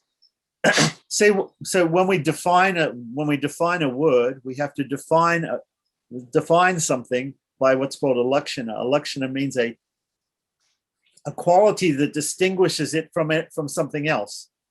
So when they say we don't want moksha, we want prema, what is the distinction between moksha and prema? When I have moksha, I have prema. When I have prema, I have moksha. There's no distinction between it. So there's no point in, it's just using a different word. So when Gaudiyas say prema, they mean moksha. When we say moksha, we mean moksha, we mean prema. It's the same thing. So your original question was, who are these people in the classification? So in the classification of Artha Panchaka, there are 5 types of people like that. So there's the nityas. So then the bhaktas are not nityas, right? They're not eternally free. They're not muktas, right? They're not baddhas, right? They're not bound in this material world, right? They're not Cavaliers, right? They're not interested in impersonal liberation. They're interested in personal liberation in serving the Lord, right? So therefore they come under the 5th category, which we just discussed, mumukshus. They are mumukshus. They are interested in liberation. You want to call them premis, you can. They want to serve the Lord in love. Okay, fine. It's the same thing, mumukshu. There are 2 types of mumukshus, though, he says. There's the upasakas. This is the terminology of our book here. The upasakas and the prapanas. Now, unlike their idea of moksha and prema, which mean the same thing, in my opinion, right? Do they not? Explain to me the difference if they don't. Unlike that, there is a distinct difference between somebody who's an upasaka and somebody who is a prapana. An upasaka is striving by his own efforts. His concern is that he should attain liberation. That's his concern, and that's his efforts. He is like the baby monkey who has to hang on to the back of the mother with great effort to stay on her back. Whereas the prapana gives that all to the Supreme Lord. That is the Supreme Lord's business to liberate him. He simply surrenders to the Lord, and he's not engaged in making his own efforts for liberation. The means of his liberation is not his efforts. The means of his liberation, the means of the prapana's liberation is the Lord himself, not his efforts. Whereas the means of liberation for the bhakta, for the bhakti yogi, for the bhakta, for the devotee, for the upasaka, the bhakti yogi upasaka, the bhakti upasaka, right? The person who puts in these self-efforts of devotion to achieve liberation and who thinks that it's his business to strive for liberation actively, that person, right, has to achieve by his own efforts. There's a big distinction there between those 2. Whereas the distinction between moksha and prema, what is the distinction? So when you want to understand something, you have to define it. If the definition is synonymous, like moksha and prema, then there's no distinction. So, this is. Yeah, sorry. Go ahead. That's what I was thinking. The reason why I was asking this in the first place is because it seems it's just like, okay, we as Vaishnavas, we see moksha as kinkarya. And they also see it as kinkarya too. They also see it as seva, as eternal service. And the reason I asked this because I was listening to one class and they were quoting Anya Abhilashita Shunyam, and they were saying that, okay, bhakti can be contaminated with karma and it can be contaminated with jnana. And they said that jnana, if it's contaminated with jnana, then one will want liberation. But it seems that the idea of liberation is probably this Kevala liberation, because ultimately liberation for all Vaishnavas is Kenkarya Seva, eternal service. So yeah, it's so just in Gaudiya terms, maybe they're talking about Jnana Mishra Bhakti, right? Because they say Anyabhilabhita Sunya Jnana Kamadi Anavritam, free from jnana and karma. Yes. So they talk about jnana and they talk about karma yoga and jnana yoga as being accessories, and this comes also from the I think there's a Mahatmyam. There's a story about Bhakti Mahatmyam or something, Bhagavata Mahatmyam. Anyway, where they say that these two things, karma and jnana, are the ancillaries. They're the two things which help bhakti, like that. Okay, so the idea of the Gaudiyas is that pure bhakti, pure devotion, is devoid of karma and jnana, being mixed with karma and jnana. But until we reach pure devotion, we use karma and jnana as ancillaries, like that. So that's their idea. Okay, fine. I have no problem with that. Okay, so they say bhakti uttamam. The uttama bhakti is, so they say, anyabhilash tasanya, jnana kamadi anavritam, without jnana and kama, right? Anukulyasya Krishna, anukulyasya means following what Krishna says, what he wants, right? Anukulyasya. Krishnanu. Krishnanu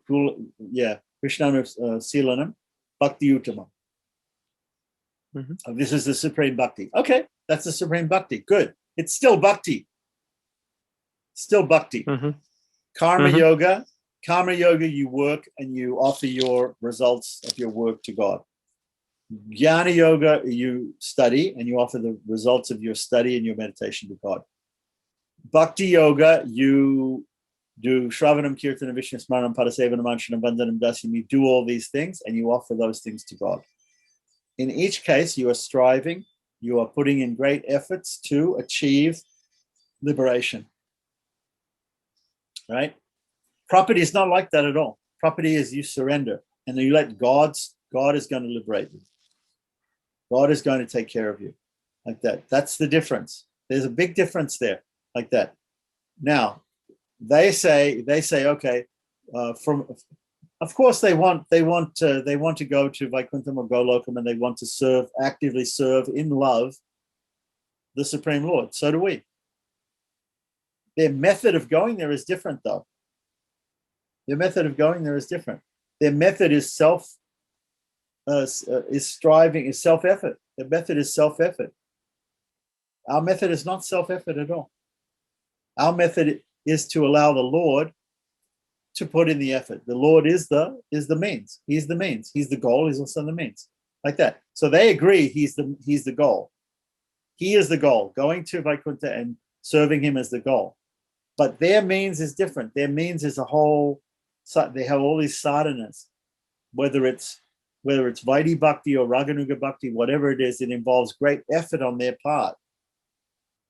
And if they don't do it perfectly, they don't go. Even if they do it perfectly, according to Gaudiya Vaishnavism, even if you perfectly do Raganuga Bhakti, you still have to take birth one more time in this material world, in Krishna's Prakata Leela, in his material Leela, where he comes into this material world, and you have to follow in the footsteps of a resident of Vrindavan, and you have to get fully trained up to fully love Krishna before you can go back and serve him in Goloka Vrindavan. That is their philosophy. That is their doctrine. Their doctrine is not of getting liberation at the end of this lifetime. Their doctrine is not that God will simply save you. Their doctrine is only by cooperative grace, by cooperating with God, by serving God in this material world, by doing karma yoga, jnana yoga, but ultimately giving those up and doing only bhakti yoga, right? And striving very hard to do that. And at the time of death, remembering God, you will then go to your next birth, take birth in his Leela in this material world, get fully trained up, right, by one of the residents of Vrindavan, which you've meditated upon in this lifetime in your Raganuga Bhakti sadhana, right? And then you will go to the Supreme Lord. It's a multiple step situation like that. The Sri Vaishnava system is not a multiple step situation. It's a one step. It's a journey, right? Okay, so imagine I'm going for a journey. I want to go to India. I'm sitting in Hawaii. I want to go to India, right? So I can do this. I can go online, or I can go to a travel agent, and I can say, okay, I would like to book a trip like this, right? What do I need to do? And I can go. I can book the fare. I can book the plane. I can book the hotels. I can book everything. I can arrange everything. Then I need to get a taxi to the airport. etc. Right? Then what I do, I can do all that myself, or I can simply call up my travel agent and I can say, okay, you know what? I want to go to India. Arrange it for me. This is what the Prapanas are doing. We're simply going to the Lord through the agency of the Guru, and we're saying, I want to go and serve you.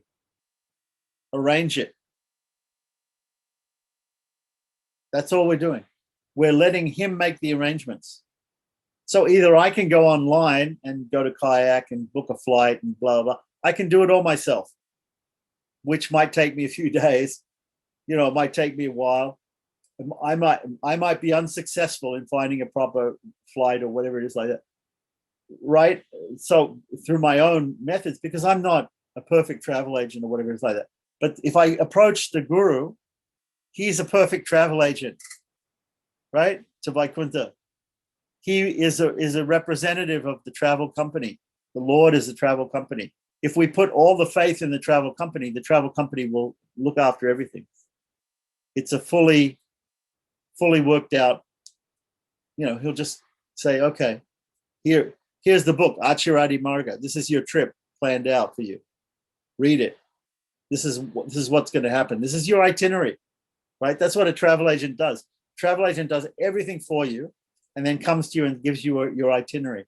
All you have to do is follow it like that. You don't have to make any effort at all like that. So the bhakti yogis, they had them, what to speak of karma and jnana yogis, but the bhakti yogis, they are making great efforts to book their own trip, to do everything, to get everything arranged so they can go to Vaikuntha. Sometimes they're able to do it, sometimes they aren't able to do it. Their sadhana is their payment for the trip. It's like a deal. If I do this here in this material world, if I chant 16 rounds and follow the regular principles till the rest of my life, and if I listen to Prabhupada playing on a tape and look at a picture of Krishna when I'm dying, right, then Prabhupada promises that I will go to Goloka Vrindavan or something like that. But in actual fact, that even if I'm successful, I'll probably have to take birth again and continue and do Raganuga Bhakti until that's perfect. Because that's what it says in the scriptures. And right? Yam yam vapi smaram bhavam, whatever you think of at the time of death, that you will attain, right? That comes into context here. That if it's based on your efforts, then that means your efforts must never fail. Right? You can book the trip, you can pay for the trip, you can do the IT, you can get to the airport, you have to actually walk through the boarding gate and you have to actually get on the plane. But this property is like wheelchair assistance. They're bringing you to the plane. They're making sure you're on the plane. You don't even have to worry. You know, it's like through immigration, through customs, you have the pass, you have the fast pass. You're going through there and you're being taken directly to your seat and you're on your way. No effort on your part with property. With bhakti yoga, if you don't take that last step of remembering God at the time of death, you can do all this sadhana throughout your life, but the Shastra says if you don't remember the Lord at the time of death, you'll attain something else. So your practice of effort in the path of effort by the upasika here, has to be perfect. It has to be perfect. If it's not perfect, it doesn't lead to perfection. Whereas the practice of a prapana doesn't have to be perfect. The practice of a prapana isn't perfect, but even if the practice is perfect or isn't perfect, doesn't matter, because it's not the practice of the prapana which is leading to liberation. The Lord himself is the means. Whether you cooperate with him or not, whether you perfectly remember him or not, as told to us by Lord Vraha in the Vraha Charma Sloka, even if we're lying, dying in a coma, if the Lord will remember us, he'll take us, right? At the end of this lifetime, not another lifetime, not all these other steps like that. So it can be it's an easier path, it's a quicker path, it's a straightforward path, and it's a certain path. It's 100% certain path. There's no falling down from this path. There's no leaving this path. There's no mistake in this path that there's nothing that can shake us from the goal. we are bound 100% to achieve that goal of liberation and service to the Lord in Vaikuntha. The prapana, because the Lord's taking care of it. So it's the express pass, it's the limo, it's from the to the airport, it's the wheelchair assistance to the plane, it's the whole system. The Lord is putting the whole system for the prapana and helping the prapana. The Lord says, I carry what you lack. He says that in scriptures, right? I carry what you lack. So whatever the prapana lacks, he may lack something. He may not be completely perfect. So whatever we lack, the Lord will give us that, and the Lord will make sure that our surrender is perfect. Whereas the bhakti yoga, it's all on him. It's all on him. He's got to make the arrangements. He's got to do all the efforts to attain that. The Lord will cooperate with him and will help him in a certain respects, but he expects him to do certain things if he's taken that path. Again, the drowning man situation. There's a drowning man, and the drowning man calls out to the lifeguard, "Save me." So sometimes the drowning man doesn't say, please come and save me. He just says, I'm sinking. Throw me a life ring. Throw me a flotation device. Okay. So the lifeguard throws him a flotation device, throws him something that's floating, and he can grab hold of that and he can save himself. So that's bhakti yoga. The Lord says, okay, you realize you're here in the material world. You're drowning in this material world. You want to get out from this material world. You want to stop drowning.